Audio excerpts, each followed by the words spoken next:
Good morning. How's everybody doing? I have to apologize for the lack of video yesterday. I suffer from something called vertigo, and every so often, once in a while, I get it so bad I can't get out of bed. And that was the case yesterday. I couldn't even look at the TV yesterday until last night, so just something that happens, and I'm sorry. I apologize for it.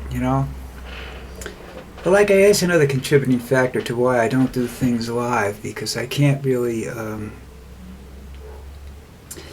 when you do things live every week or something like that, and you miss it for some reason, then nobody comes back. It's like I'm gonna lose viewers because I didn't put a video up yesterday. Okay, that's just the way it goes. You can't help that. It comes with age. You do realize I'm 78 years old, so I'm allowed. All right. Don't know whether I'm going to make 79, which is only in a few months. I'm not sure about anything right now. That yesterday was so tough on me, And of course, my wife has to walk Lucy, and she hates doing that. So that made everything just so jolly in the house yesterday. Anyhow, Trump is bringing McDonald's to the forefront of the campaign, and not because that's what that he's used to send Secret Servicemen out to bring him back Big Macs and whatnot when he was at the White House. Our tax dollars at work. You guys didn't know that? That was big news back then. Trump and McDonald's, man. He loves McDonald's. He served McDonald's to somebody who came to visit him at the White House, some group of people or something like that. That's just, Trump's a moron. What can I tell you? He doesn't know good food when he sees it, like I said, his family did, but he didn't. Okay.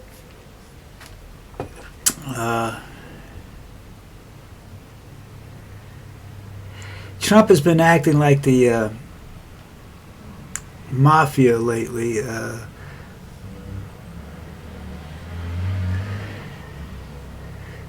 And with this attitude of "What have you done for me lately?" He's threatening people again. He's telling states like California he's going to cut off their water, not going to give them any water money or anything like that, or fire money, unless the state falls in line behind him. That would make me vote against him. That's just the kind of guy I am. I don't like bullshit. I don't like to be threatened when I'm doing something. And told I can't do it. That makes me crazy. I've always had that problem. That's why I have problems at work, because I don't like the word no. Specifically, if you just say no to me, you have to go out and redo it.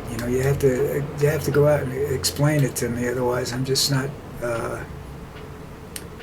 I'm really not going to sit around and let you just tell me no and don't give me an explanation. I get in arguments with people, and I have my reasons, I'm a great debater, So if I argue with you and I think I'm right, you got a problem.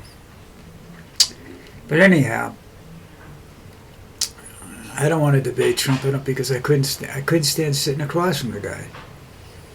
The man, when I see Donald Trump on TV or something, I get physically upset. And I think I only was in the same room with him once. I'm not sure. I don't know if I ever did. But I do know that anything I've been around him has this horrible vibe. And I don't know whether I'm, susceptible to it, because of my affection for animals and whatnot, that I pick up all this metaphysical vibe stuff, when I'm out. But I do when I go into a building that Trump owns or something like that. When I was in I told you before, when I went to the casino, the Taj Mahal, wow. I think that was, maybe not, maybe that's, no, Castle. Castle Taj Mahal, one of those casinos out on the lagoon area of Atlantic City. One was good, one and Trump's was horrible. Not from a winning and losing standpoint. You know, I broke even there. It's the same. For me, that's winning. And what bothered me about it was that it was just a very, very depressing building. The activity of the people, the level of people, their excitement, their enjoyment was just totally depressing. You know, so I went back there twice and said never again. You know. I didn't lose money there, so I'm not because I lost money there. I won't go back because it's just the lighting, everything makes it depressing, you know. And I losing money. If you do lose money, that's bad enough, you know. You don't want to be there and lose. All right.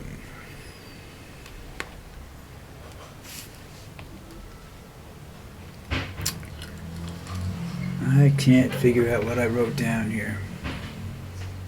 Oh, one of the guys that was doing this, writing articles and whatnot, I guess it was Rolling Stone, called Trump the worst DJ ever. I mean, I don't really care about that, you know. I mean, I just think he's stupid. That was a dumb thing to do. You waste a lot of time like that, you know. That's if you're not going to talk about what you're going to do, then this is just really, really not something you want to, you know, have to be exposed to. Oh, the people say, "Oh, we loved it. It was great." You know, those people that sit behind Donald Trump would support him if he went out and did a strip tease, you know, and that would be the most disgusting thing he could possibly do, with all the poop smeared all over his ass and everything. Wow. But, you know, maybe he'll do that next time. He's a strange man. Going back to the first story, or the second story, really. He goes around, like, you know, he runs it's what you do for him that matters most. I mean, there was supposedly when California was having the forest fires, he withheld money from them when he was president, until they showed him that there were Republicans that voted for him in the area. You know, that he did good in that area. So then he released the money. And that's mafia style, you know. What have you done for me lately? Or what are you going to do for me if I give you something? If I do something for you, you know. In that position, when you're asking for help for disaster, there shouldn't be any I know there's a word for that, but I don't remember what it is. But you can't have give and take. You know, you give me and I take from you, or something like that along those lines. You know, you don't ask for something in return. You just give the help. All right.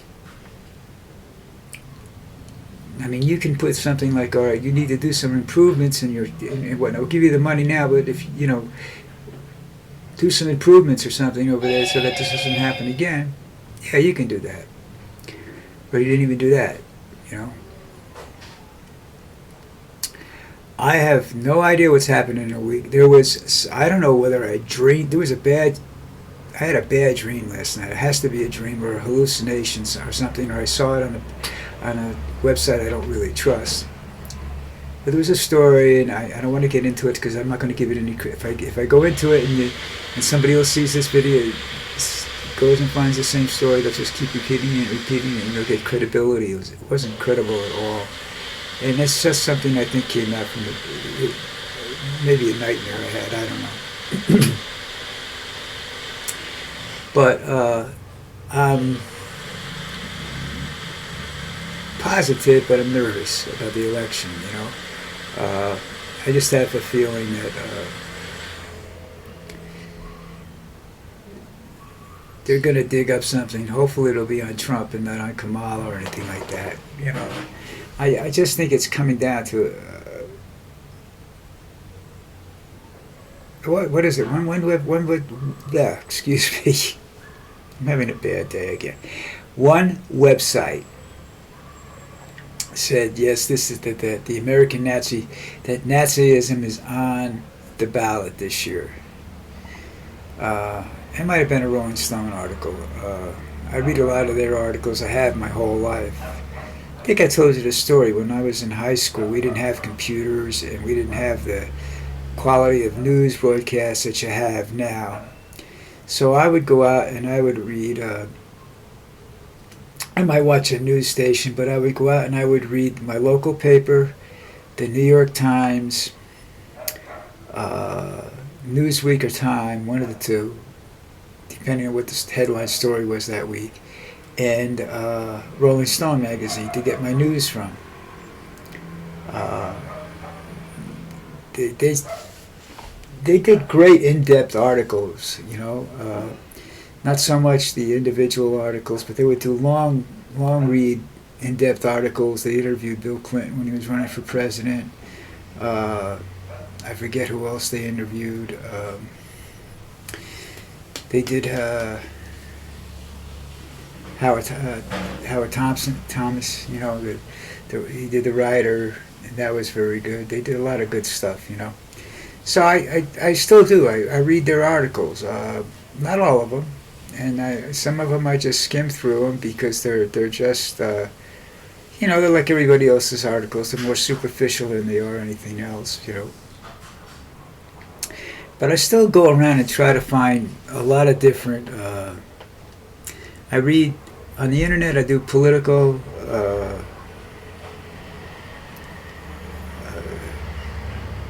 MSNBC, ABC, WABC, WCBS, and whatever other reputable news organizations I can get a hold of when I want to find something out about a story to see if it's true before I say anything here.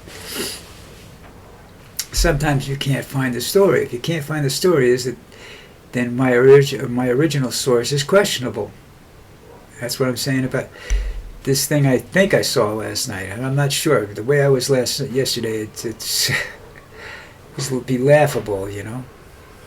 But I tried to find the story and it didn't exist, and then it didn't exist. It just wasn't there. So you know, that happens to a guy like me. But people like you should always try to verify. Get more than one news source. You know, megas only listen to megas.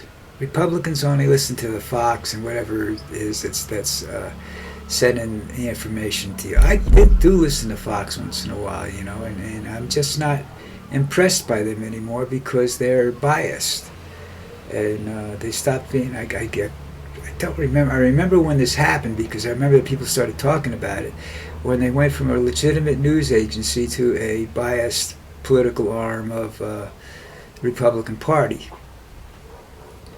And I don't like that because that's not good, especially if you get Fox New York or something like that and they're reporting on some issue in the city or something like that. That's not good to take a side because you might be taking the side of a criminal. You don't know. You know, and so, but I do look at them and then I try to verify everything from everybody else. You know, it's a little difficult sometimes because it isn't like 50 years ago when you picked up a newspaper and you had a respected columnist who actually went out and got the story. You know, now like Walter Cronkite when he was in, I think he started. He was doing 60 Minutes for a while, but the people on 60 Minutes, which I loved back when I could see it. I don't see it now, so I don't know whether it's good or bad. But they had teams of people that went out and did the stories. These guys didn't do the investigating journalism that they used to when they were starting out on television. You know, I mean, Walter Cronkite was in Vietnam. You know, he had one of the best stories coming out of Vietnam. His story is probably the reason that we had to get out of Vietnam because of what was going on over there. You know, he explained it. He said the truth. Not many people wanted to say the truth about that. You know, that was a dangerous situation. And a lot of people don't like to say the truth in today's news. You know, they want to say what's popular. You see that a lot. When you go to YouTube, you see everything about Trump because Trump is an idiot. You know, Trump says stupid shit all the time, and so therefore he's newsworthy. Kamala isn't that newsworthy per se, you know. But I go find stuff she says, and it's pretty good, you know. She's she's out there. All right, listen, that's it for me today. Hopefully, I'll see you tomorrow. But I'm sorry about missing you. So hope that doesn't upset you. I hope we still stay friends.